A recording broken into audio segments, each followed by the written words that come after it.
Have you heard of the framing effect? If not, you should pay attention. We use this all the time to improve conversion rate of our e-commerce clients. And in this episode today, I will give you 5 ways for you to test it out yourself easily. You can set up an A/B test or you can just implement it below. It's going to be really easy and I'll take you through it step by step.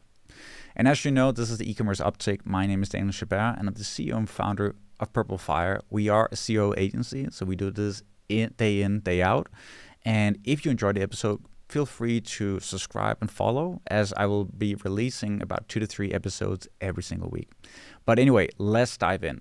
The framing effect. The framing effect is actually a cognitive bias that is used to explain why people's decisions are heavily influenced by how the information is presented to them. So let me give you a classic example. You probably heard about this before. You go out shopping and you go to the meat section and you see different kinds of meat. On one label, it says the meat is 20% pure fat. And on the other label, it's highlighted that 80% of the meat is completely lean. So 80% of the meat is totally lean. Now, which one would you rather go with? The obvious answer is the 80% lean meat, right? Because we are focusing on the healthy part, which makes it sound healthier than it really is, because it's exactly the same meat. There's exactly the same amount of fat in both meats. We're just choosing what we're highlighting. And this is what I want to talk about today and how you can use that for e-commerce in your business. And the first principle which you can use is called price anchoring. And I'm sure you're familiar with that as well. When we see different prices, we often understand what is cheap and what is expensive, right? You can see 3 different types of meat is all the same. One is cheap and one is expensive. Now, we may feel like the cheap meat is more attractive because relative to all the other meats on the market, it is the cheapest one, right? And how can you use that? Well, you can offer products at different price tiers. And if you present more expensive products first and then cheaper and cheaper, then the last one will seem very attractive to the users. Now, if we want to set up a test for this in terms of how we can actually get something out of it, well, consider having different bundles with different prices. So let's say you will have a price for 1 unit, 3 units, and 5 units. You can test that out. And by focusing on specific areas like the cost per day, the cost per month, the cost per usage, you will be able to frame the conversation about how much they save and not that it's more expensive. So, for example, let's say I was taking omega-3 supplements, and I know I'm going to be taking it every single day. And by default, the brand actually wants to sell me 3 bottles. Now, that's quite expensive. It might be $100. But instead of just saying it's $100, they frame it around the cost per day. And I can see I'm saving 30% by going with the bigger bundle versus just buying the 1 unit, which is much, much cheaper. And this is very effective and a good way of actually getting people to buy a more expensive product because of the way we're highlighting and focusing on special information. Now, number 2, the second test I want you to consider is called the decoy effect. And I think there's a famous example around this, which you probably heard about. It's in the cinema, and the cinema is offering 3 sizes of popcorn. One is cheap, one is sort of in the middle, and one is more expensive, and is also the biggest one, the biggest size of popcorn, right? And for this specific test, most people will actually pick the most expensive and the biggest size of popcorn. And the reason for that is the decoy. The decoy is the middle tier, the medium-sized popcorn. But the medium-sized popcorn is priced surprisingly close to the most expensive popcorn size, right? So it makes the decoy very unattractive. Like, I'm thinking, why would I buy the middle tier? It's really almost the same size as the most expensive one, and the price is almost the same. So, okay, I'm gonna buy the biggest one. We actually tend to forget the smallest size when 2 sizes are almost the same in price, because we just want the best deal possible. Interestingly enough, before they deployed the decoy in the middle and just had a cheap, small size popcorn and then the expensive one, most people would actually go for the cheaper and smaller size popcorn. And this is why the decoy is so effective. Now, some people will argue, this is unethical, you shouldn't be doing that. But the reality is that every single consumable goods brand out there is using this every day. You'll see it every day in the supermarket. So it seems that is standard practice today, and everyone is basically using it. What I want you to test out is on your landing pages, on your product pages, test out adding in that decoy, which is this almost the same as your most expensive bundle, but a little bit cheaper. It's going to have to seem like a really bad deal to pick the decoy, and that will make the most expensive bundle much more attractive.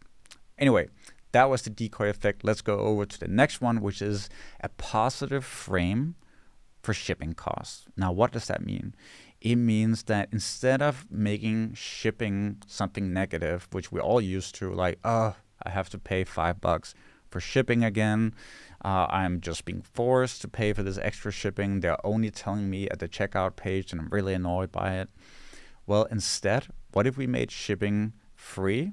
Just bake it into our margins, and then ask everyone at checkout, do you want to upgrade your shipping to Express for $5, $6, $10, whatever it might be? Now suddenly we're making it their choice whether they want to pay for express shipping. And by the way, you don't have to charge exactly what your cost price is for shipping, because let's be honest, it costs you money as a business to offer express. It costs you money to deal with the shipping companies, to deliver the packages to them and everything else. So let's say your cost price for express shipping is $5. You could offer it for $9. And what you should do at checkout is say, hey, do you want to go for express shipping? You will cut down your shipping delivery time by 4 days. Have it by tomorrow. Have it in 2 days, whatever. This is going to seem so attractive to people because we are letting them pick the option. And this is what people want to do. They want it to feel like an active choice. So try this out at checkout. You can do it through a pop-up. You can do this just at checkout as a little box where they can say yes or no to. And I promise you, you're going to add AOV to your e-commerce brand. So let's go to number 4, which is limited time offers. And this one is a classic. We all have seen those countdowns on the website that shows you how much time is left for the actual product before it runs out. Well, the reason why it's effective is that it triggers FOMO. It triggers this feeling of missing out, and it prompts people to make quicker purchasing decisions. But we've found that there's actually some legitimate ways you can do this, which are not gray hat, because a lot of these cool countdowns are not actually legit, right? So what you could do is dedicate a certain amount of units of your stock to a certain sale. And that could be 10% or 80% of your stock. It really comes down to what you want to do. And then what you will do is on your product or landing page, you will say, we have X amount of units left for this promotion based on sales statistics so far that will last another 18 hours, right? This is totally legitimate. It can be the real stats, but also we're showing people how many units are left in stock and how much time is left before it runs out. And that is something we've been testing for clients with really, really great success. And we were able to hook up that data with their backend so we could actually show them in real time as the units are selling, how the stock is going down and the timer is going down as well. So that works quite well, and I would employ you to try that out on your products and landing pages. The last thing I want to highlight is bundling and unbundling, or what we call reverse bundling. And bundling is something we see all the time. We all know it. You can set up bundles with different units, and everyone is doing that. But very few brands are looking into reverse bundling, which is a method where you standardize bundling. So when you go to the product page, by default, you're seeing a bundle. But then you will show available options of unbundling. So basically, what would each item cost individually? And you're going to make it super attractive to buy the units individually as well. So basically, everyone that wants to go for the bundle, they can buy that, they get a great deal. But if you're cheap and just want one specific unit, there is actually an option to click on the specific unit and check out with just that. That way, you're catching people that want a good deal and people that are cheap, they just want that one unit. And we've seen some amazing results from that. And it's never really explored. No one is trying reverse bundling because it's kind of untraditional in a way. So try that out as well. I think you will have really great results. This was my 5 tips for how to use this effect to the best of my knowledge, testing it for multiple clients and actually seeing really good results. If you liked it, please let me know. And by the way, if you think this is way too much, I would love to do it. I don't have the time. You can always contact me on social media or on purplefy.io. I'll be happy to check out if it makes sense to work together. See you.